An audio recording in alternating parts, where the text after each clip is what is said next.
బోనాలకి వెళ్తున్నాం. ఎక్కడికి వెళ్తున్నాం మనం చెప్పు. ఫ్రెండ్స్, ఈరోజు మేము మా తోటకి వచ్చాం. పోచమ్మ బోనాల కోసం.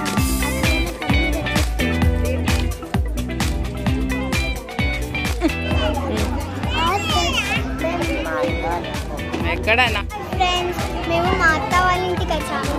మా అత్త వాళ్ళు పోషమ్మ బోనాలు చేసుకుంటారు. మా అత్తమ్మ గుడి లోపలికి వెళ్ళింది, చూద్దామా?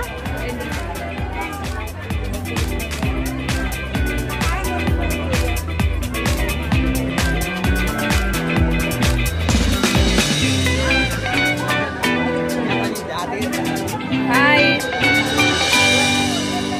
ఇక్కడికి టెంపుల్, పోచమ్మ టెంపుల్.